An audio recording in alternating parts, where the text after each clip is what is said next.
Baik, kita bersama dengan Mak Dini. Assalamualaikum. Waalaikumsalam warahmatullahi wabarakatuh. Selamat pagi juga buat Muammar dan juga Sarina. Ya, selamat pagi ya. Kita mengharapkan keadaan cuaca baik, bisai di Kuala Belait pada hari ini. Pastinya memudahkan juga apapun bentuk aktiviti yang ditumpukanlah di kawasan daerah Belait, khususnya Kuala Belait ya. Baik, rasanya Mak Dini memakai pakaian berwarna biru ni. Ada kaitan dengan keadaan cuaca ataupun ada kaitan dengan lautan ni? Lautan. Memang dua-duanya berkaitannya. Kalau biru itu dalam keadaan yang cerah lah. Kalau bagi laut itu nampak tenang. Tenang ya. Jadi kedua-duanya bila melihat Madini katanya dia dalam apa perkataan manisnya Madini itu tenang. Tenang soalnya. Alhamdulillah. Baik, Madini ingin kami mengetahui juga kalau dilihat kemarin ya 8 Jun merupakan Hari Lautan Sedunia ya. Hari Lautan Sedunia ni memang disambut secara global, tapi dalam hal ini penyorang kelurusan terjemah Madini itu mengenakan warna biru. Ada satu soalan lah yang berkaitan dengan lautan ni ya. Dari menurut sudut pandangan Madini sendiri, apa antara kaedah ataupun usaha yang boleh kita lakukan untuk mengurangkan pencemaran air atau perairan ataupun laut ini? Mungkin ada boleh dikongsikan. Ya, mengenai dengan Hari Lautan Sedunia yang disambut 8 Jun ya setiap tahunnya, dan laut juga merupakan antara sumber utama iaitu bagi makanan dan juga transportasi dari negara ke negara. Jadi untuk mengelakkan daripada pencemaran lautan ini antaranya iaitu mengelakkan daripada menggunakan benda-benda yang plastik, kerana plastik ini ianya sangat lama untuk terhapusnya sendiri ya. Dan apa yang Dani pelajari ya sebelum ini ya mengenai dengan lautan, kepentingan lautan daripada pencemarannya itu mengenai dengan terumbu karang ataupun bahasa Inggerisnya coral. Kerana terumbu karang ini harus dijaga betul-betul ya, kerana ianya salah satu ekosistem yang boleh mengelakkan daripada naiknya paras air dan juga hempasan ombak yang kuat. Serina, betul. Jadi cukup padat sebenarnya jawapan yang ataupun perkongsian dibawakan pada pagi ini menjadikan kita ni boleh berfikir. Mungkin ini antara isu yang boleh kita bincangkan di meja bulat sarapan bersama keluarga lah. Apapun Madini, untuk bahan dari daerah Belait dan juga perkongsian maklumat terkini, kami akan serahkan dulu untuk bersama dengan para penonton. Silakan. Baiklah, terima kasih rakan setugas kita. Bismillahirrahmanirrahim. Assalamualaikum warahmatullahi wabarakatuh. Selamat pagi dan salam Jumaat di Auda. Alhamdulillah, terima kasih atas kesetiaan Auda dalam menyaksikan rancangan Rampai Pagi lintas langsung dari daerah Belait. Seperti biasa kami akan menemani bis kita dan juga mengongsikan beberapa maklumat serta bahan visual yang telah disediakan oleh rakan setugas kita untuk hari ini dan untuk perkongsian bersama keadaan cuaca di daerah Belait pada pagi ini dalam keadaan yang cerah saja ya. Jadi apa saja perancangan dan juga urusan bis kita pada pagi ini, didoakan semoga ianya berjalan dengan lancar selaras dengan apa yang dirancangkan. Baiklah, ada terlebih dahulu saya mengongsikan dua info semasa yang berlaku di sekitar daerah Belait, iaitu mengenai dengan bersempena sambutan Bulan Bahasa. Perpustakaan Dewan Bahasa dan Pustaka Kuala Belait akan mengadakan sesi bercerita yang mana ianya akan diadakan pada hari Rabu 14 Jun 2023 bermula pada jam 9 pagi dan akan bertempat di bilik rujukan Perpustakaan Dewan Bahasa dan Pustaka Kuala Belait ya. Dan sesi bercerita ini dapat disaksikan secara langsung melalui Facebook dan Instagram mereka, iaitu Perpustakaan di BP Kuala Belait. Dan maklumat seterusnya itu mengenai dengan Majlis Perundingan Mukim Kuala Belait akan mengadakan kempen kebersihan yang mana ianya akan diadakan pada hari Ahad ini 11 Jun 2023 bermula pada jam 7.30 pagi. Dan kempen kebersihan ini akan bertempat di kawasan Rasau Kuala Belait dan bagi penduduk Mukim Kuala Belait adalah dialulukan untuk datang hadir ya bagi sama-sama membersihkan di kawasan tersebut. Itu dia ada dua info semasa. Sekarang kita akan beralih untuk menyaksikan satu bahan visual edisi khasnya untuk hari ini.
Selamat sejahtera bagimu penduduk kaum mukmin dan muslimin. Dan kami, insya Allah, akan mengikut kamu. Saya mohon kepada Allah untuk kami dan kamu selamat. Dari Allah kita datang dan kepada Allah jua kita akan kembali. Sesungguhnya mati itu pasti. Setiap manusia perlu mempersiapkan diri dengan bekalan amalan menuju akhirat. Dan jalan menuju akhirat itulah melalui destinasi terakhir.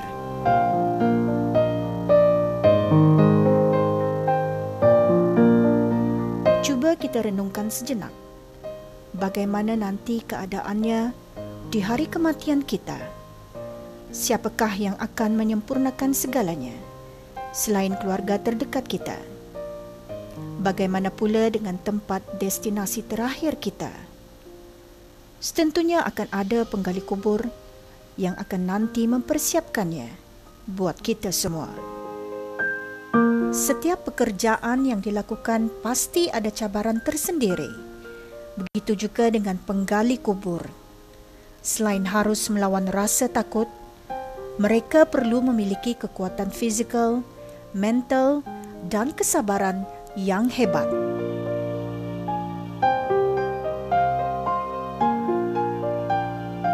Kali ini, Rampai Pagi Daerah Belait akan membuat pendekatan dengan 2 orang wanita yang begitu berhati kental dalam memilih kerjaya mereka sebagai sukarelawan penggali kubur di tanah perkuburan Islam An-Naim Anduki, daerah ini.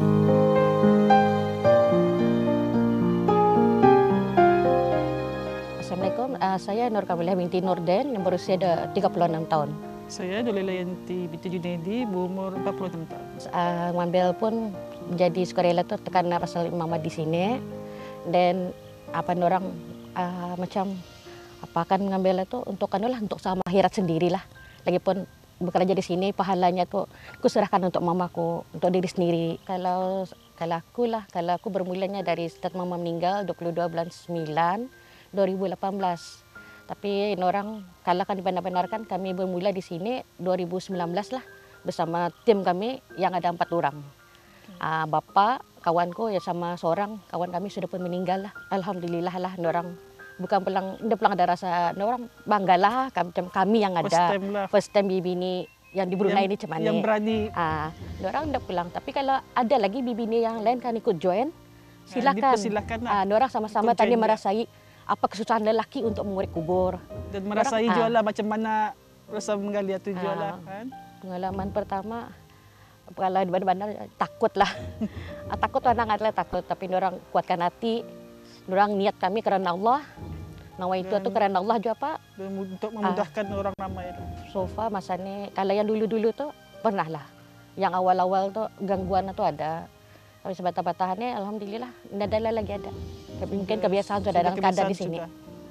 Satu macam ada gangguan macam orang melagau apa kan memanggil diri tu tapi sudah dilihat ada orang. Dan macam ada gugur barang, sudah dilihat ada orang. Macam ada tem pernah malam lah. Ngam-ngam cerita ada terabang di atas Betul tanyalah, apa tu? Diamlah saja orang mungkin tidak tahu lah apalah. Dugaan kami mengurek waktu tu malam lingkau dalam pukul 10 kan pukul 11 malam. Okey, untuk belia yang ingin mencubai mesti kuat semangat, berani dan jika diperlukan tim malam bolehlah atau datang. Orang jangan takutlah. Lasta pun tadi pun kemari je tujuannya. Orang tadi kemari orang niat tadi sendirilah. Lagipun kalau kan dipikiran dia cerita sama akhirat tadi di sini. Kami akan tetap membantu orang lah. Selagi kami orang selagi diperlukan. Selalu diperlukan. Mudah-mudahan jaga doa orang ramai, kesehatan tubuh badan kami, dipanjangkan umur untuk kami memudahkan urusan orang. Orang kadang-kadang orang meninggal ini, kadang ada kan keluarga ada berkemampuan untuk mengurek apa. InsyaAllah kami akan datang membantu. Telepon saja, walaupun bila-bila masalah kami akan turun membantunya. Di mana ada kemahuan, disitulah ada jalan. Sumbangan yang mereka berikan dalam menyempurnakan jenazah hingga ke liang lahat, semuanya hadir dari hati yang tulus ikhlas, yang seringkali memberikan iktibar dan keinsafan buat diri mereka dengan cabaran-cabaran yang mereka hadapi.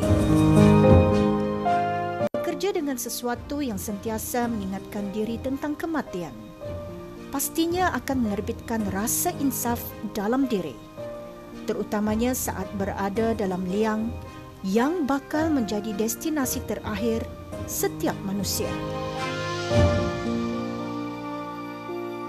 Sesungguhnya memang sangat menginsafkan kerana kerjaya ini melibatkan tentang kematian, terutamanya apabila melihat sendiri jenazah yang akan dikebumikan. Memang terbit rasa takut dengan terbayangnya bagaimana tiba waktu kita pula yang menjadi jenazah nanti dan orang lain pula yang akan menguruskannya.